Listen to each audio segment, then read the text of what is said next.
যারা বেঁচে আছে তাদের একটা সম্মানজনক জীবন চাই, তাদের একটা সম্মানজনক ভবিষ্যৎ চাই, তাদের পূর্ণ চিকিৎসা চাই। আজকেও এখনো তথাকথিত ফ্রি চিকিৎসার নামে আমাকে 47,000 টাকার বিল দেওয়া হয় সরকারি হসপিটাল থেকে। তাহলে ফ্রি মানে কি সেটা তো আমি আর বুঝলাম না। হ্যাঁ, ট্রিটমেন্ট চলছে ফ্রি, বিল দেওয়া হয় 47,000 টাকার। তার মানে ফ্রিটা কি রে ভাই, আমার একটু বুঝান কেউ। যে পর্যায়ে আমি ডায়াসে আহ্বান করব, যার পায়ের উপর ভর করে নতুন বাংলাদেশ চলতে শুরু করেছে, যে বাংলাদেশকে একটা পা দান করে দিয়েছে, সেই সংগ্রামী যোদ্ধাকে মোহাম্মদ জাকিরকে আমি ডায়াসে আমন্ত্রণ জানাচ্ছি। আসসালামু আলাইকুম, আমি মোহাম্মদ জাকির শিকদার। আমি দেশের জন্য একটা পা দিতে পারছি, তার জন্য আমার খুব গর্ববোধ হয়। এই দেশের জন্য পা দিয়েছি, দরকার হলে জীবন দিব, কিন্তু দেশে অন্যায় অবিচার আমরা সহ্য করব না। আমরা যারা চিকিৎসাধীন আছি, সরকার বলছে আমাদের চিকিৎসার দায়ভার নেওয়া হয়েছে, কিন্তু বাস্তবে আমরা চিকিৎসা পাচ্ছি না। আমাদের নিজেদের পকেটের টাকা খরচ করে চিকিৎসা নিতে হচ্ছে, কিন্তু এই সরকার আমাদের পাশে থাকছে না। এই সরকার আমাদের সরকার, এই সরকার আমরা বাস্তবায়ন করেছি। এই সরকারে আমাদের দুজন উপদেষ্টা আছে ছাত্র, যারা আমাদের পক্ষে কথা বলবে, আমাদের সাথে থাকবে, আমাদের খোঁজ খবর নিবে। এখন পর্যন্ত আমাদের কোনো খোঁজ খবর নিচ্ছে না, এখন পর্যন্ত আমাদের তারা দেখছেও না। আমরা আর্থিক প্রণোদনা থেকে সবচেয়ে বড় কথা হলো আগে আমরা সুস্থ হব, তারা আমাদের পাশে থাকবে, পাশে থেকে আমাদের খোঁজ খবর নিবে। আগে আমরা সুস্থ হই, কিন্তু তারা সুস্থ হওয়ার মতো কোনো ব্যবস্থা নিচ্ছে না এই সরকার। এই সরকারে আমাদের দুজন ছাত্র থাকার পরও আমাদের কোনো খোঁজ খবর নিচ্ছে না, এটা আমাদের খুব কষ্ট লাগছে। আমরা প্রায় 43 জন পা হারাইছি। আমাদের প্রতিবন্ধী মানে আমাদের কি বলবো, আমাদের অবস্থা এতটা খারাপ, আমরা হসপিটালে যে চিকিৎসার জন্য, আমাদের হসপিটাল থেকে চিকিৎসা না দিয়ে ডক্টর বলে যে আপনারা বাসায় যান, বাসায় গিয়ে চিকিৎসা করেন, বাসায় গেলে আপনারা সুস্থ হবেন। আমাদের প্রত্যেককে ইনফেকশন অবস্থায় ডক্টররা বাসায় পাঠায় দিতে। একটা মানুষ তখন হসপিটালে যায় যখন অসুস্থ হয়, আর এই হসপিটাল, প্রতিটা সরকারি হসপিটাল প্রতিটা পেশেন্টকে বাসায় পাঠায় দিচ্ছে যে আপনারা বাসায় যান, বাসায় যেয়ে আপনারা সুস্থ হন। আমরা কি বলবো, মানে আমাদের ডক্টররা, এই যে আমার যে পাকাটা গেছে, এটা ডক্টরদের ভুল ছিল।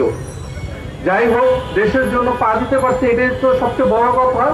চাইলে দেশের জন্য আবার জীবন দিব, কিন্তু আমরা বৈষম্য বিরোধী ছাত্র আন্দোলনে নামছি বৈষম্য দূর করার জন্য, কিন্তু এখন দেখতেছি বৈষম্য চলতেছে।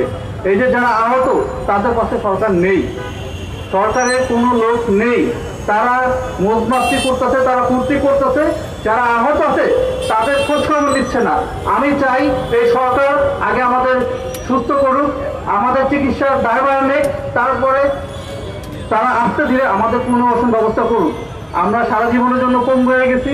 আমরা বাইরে 2টা করে চোখ হারাইছে, 1টা করে চোখ হারাইছে, সবাই এখানে ভুক্তভোগী। সরকার যার যার অবস্থান অনুযায়ী সবাইকে পুনর্বাসনের একটা ব্যবস্থা করে দিবে।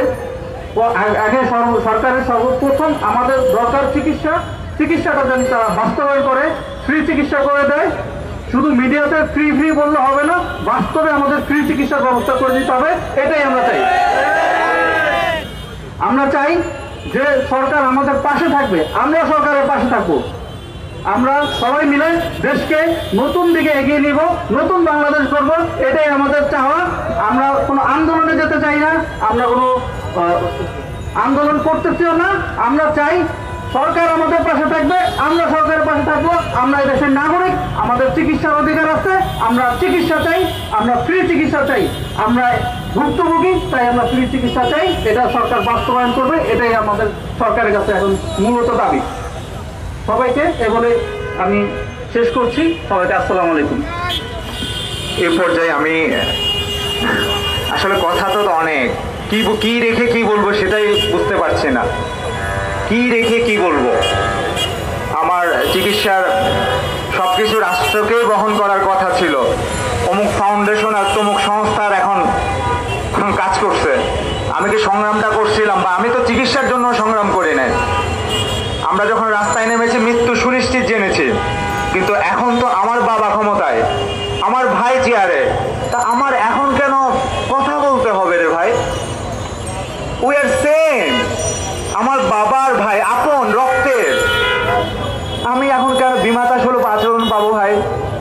কি এজন্য আমি আমি তোমার কাছে এখন বোঝা হয়ে গেছি? আমার একটা চোখ নেই দেখে, আমার একটা পা নাই দেখে, আমার একটা হাত নাই দেখে, আমি আজকে চলতে পারছি না দেখে কি আমি তোমার কাছে ভাই বোঝা হয়ে গেছি? বাবা, আমি কি তোমার কাছে বোঝা হয়ে গেছি? আমি তো তোমার সন্তান বাবা। আমরা তো ওই খুনিকে তাড়াতে গিয়ে আমাদের এই হালত, আমরা তো সংগ্রাম করতে গিয়ে, চুরি ডাকাতি করতে গিয়ে এমন পরিস্থিতি তো আমাদের হয়নি বাবা। আমরা কি কোথাও ডাকাতি করতে গিয়েছিলাম, কোথাও চুরি করতে গিয়েছিলাম? আমরা দেশের জন্য লড়েছি, দশের জন্য লড়েছি। তাহলে আমাদের একটু খোঁজ নেন, আমরা কেমন আছি, চলতে পারছি কিনা, বলতে পারছি কিনা, খেতে পারছি কিনা, কি অবস্থা আমাদের। প্লিজ একটু অনুরোধ করছি, আমাদের একটু খোঁজ নেন, এই মানুষগুলোর একটু খোঁজ নেন, এদের কথাগুলো শুনেন। এ পর্যায়ে আমি আমাদের অভিভাবক, আমাদের নিয়ে যিনি কাজ করছেন, আমাদের ভাই ফুয়াদ সনমকে মঞ্চে ডেকে নিচ্ছি, ওনাটাকে একটু সংক্ষেপে বক্তব্য দেওয়ার অনুরোধ করছি। আসসালামু আলাইকুম, শুভ সন্ধ্যা সবাইকে। আসলে ওদের কথা শুনে এত কাছি হয়ে যাচ্ছে যে চোখ ভিজে যাচ্ছে। আমার ছেলেগুলো, আমার ভাইগুলো তো এরকম ছিল না। ওরা হাঁটতে পারতো, ওরা বলতে পারতো, ওরা হাত দিয়ে কাজ করতে পারতো। ক্র্যাচ ওরা সারা জীবন দেখেছে এই দোকানে ঝুলন্ত অবস্থায়, কোনোদিন ক্র্যাচে ভর দিয়ে হাঁটেনি। দু চোখ ধরে পৃথিবী দেখেছে। এই আন্দোলনে তারা এই রাস্তায় এখান থেকে শুরু করেছে। তারা আজকে এই অবস্থায় রাস্তায় আসতে চায়নি।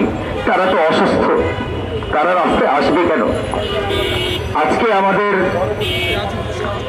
এই যে প্রক্রিয়া চলছে চিকিৎসার, সেখানে সুষ্ঠু পরিকল্পনার অভাব, সেখানে সমন্বয়হীনতা দেখতে পাচ্ছি আমরা, যার কারণে আজকে এই ছেলেগুলোর সুষ্ঠু চিকিৎসা হচ্ছে না। যেই চোখের চিকিৎসাটা আজকে হওয়া দরকার, সেটা যদি আপনি 1 মাস পরে করতে যান, তার রেটিনার কোনোদিন ফিরে পাবেন না। যে নেপালের ছেলেগুলো আমাদের এখানে পড়ালেখা করে নেপালে গিয়ে ডাক্তার হয়, সেই নেপালি চিকিৎসকগুলোকে নিয়ে এসে যদি আপনি এখানে দেখাতে চান যে তাদের দ্বারা, এক্সপার্ট চিকিৎসক দ্বারা চোখের চিকিৎসা করা হচ্ছে, তাহলে আসলে ভুল হবে। কারণ তারা তো আমাদের এখান থেকে লেখাপড়া করেছে, একই ধাঁচের একই মানের তারা চিকিৎসক। আমরা স্পষ্ট বলতে চাই, আমার ছেলেরা রাস্তায় থাকতে চায় না। তারা এমনিতেই পঙ্গু হয়ে গেছে, আরো অনেক ছেলে ওয়েট করছে পঙ্গু হওয়ার জন্য। আপনারা দ্রুত ব্যবস্থা নিন, দ্রুত তাদেরকে একটা বড় বাজেট দেন তাদের সুস্থ চিকিৎসার জন্য। এবং আমি জানি সমন্বয়কদের কাছে, মাননীয় সমন্বয়কদের কাছে লিস্ট আছে যে কোন কোন ছেলেকে বিদেশে চিকিৎসা করালে তার সুস্থ চিকিৎসা হবে। সেই লিস্ট ধরে ধরে তারা বিদেশে পাঠাক। যে দেশে পাঠালে তার চোখ আবার ফিরে আসে সেই ব্যবস্থা করুক। যে দেশে পাঠালে তার পা আবার লাগানো যাবে, একটা কৃত্রিম পা লাগানো যাবে, সেই ব্যবস্থা নেওয়া হোক। আমরা এটাই চাই। আর এই ছেলেদেরকে আমরা কখনোই রাস্তায় এইভাবে দেখতে চাই না। আমরা চাই না যে তারা রাস্তায় ভিখারির মতো ঘুরে বেড়ায়। তারা আমাদের গর্ব, তারাই আমাদের সূর্য সেনা। আমরা তো আজকে এই আন্দোলন করে এখনো এখানে 2 পায়ে ভরে দাঁড়িয়ে আছি, 2 চোখ ভরে দেখছি। আর এরা আজকে প্রত্যেকে একটা জিনিস হারিয়েছে। তাদেরকে আমাদের স্যালুট জানানো উচিত, তাদেরকে আমাদের দাঁড়িয়ে সালাম দেওয়া উচিত। তাদেরকে নিপীড়ন, নিগৃহীত, অবহেলিত করা উচিত না। ধন্যবাদ সবাইকে। আসসালামু আলাইকুম। অসংখ্য ধন্যবাদ। আমাদের মাঝে কিন্তু অনেকে চলে আসছে, হ্যাঁ, আমাদের খোঁজ নেওয়ার জন্য। আমার ভাইয়েরা, আমার বোনেরা, এতদিন ওনারা কোথায় ছিলেন আমি জানি না। কৃতজ্ঞতা তাদের প্রতি, ধন্যবাদ আপনাদেরকে। আমার ভাই বোন, আপনাদের প্রতি কৃতজ্ঞতা, আমাদেরকে দেখতে আসছেন এখন। এ পর্যায়ে আমি নিজের গল্পটা শেয়ার করার জন্য আহ্বান জানাচ্ছি এই সংগ্রামে চোখ হারা শুভকে। আসসালামু আলাইকুম। আসলে কি বলবো, দুঃখের কথা। আজকে আমাদের রক্তে বসা আমাদেরই সরকার আমাদের কথা ভাবে না। আমরা কেন আজকে এখানে আসব? আমরা কেন আমাদের দুঃখের কথা মিডিয়ার সামনে বলতে হবে? আসলে এটা কখনো ভাবিনি। আমাদের সরকার আমাদেরকেই নিয়ে যদি কাজ না করে, তাহলে অন্তর্বর্তীকালীন সরকার উনি, এটা আমরা জানি। তাহলে পরবর্তী সরকার এসে যে আমাদের জন্য কাজ করবে এমন কোনো নিশ্চয়তা আমরা পাচ্ছি না। আমাদের সরকার থেকে আমরা তো পাচ্ছি না, তাহলে আমরা নেক্সট কি পাবো সেটা আমাদের ইতিমধ্যে জানা হয়ে গেছে। বিভিন্ন রাজনৈতিক দল আজকে আমরা স্বাধীন করেছি, আমাদের সাথে অনেক সংগ্রামী জনতা ছিলেন, কেউ আহত হয়েছি, কেউ হয় নাই। তা আমরা যারা আহত হয়েছি তাদের প্রতি আপনাদের ফোকাস থাকা দরকার ছিল।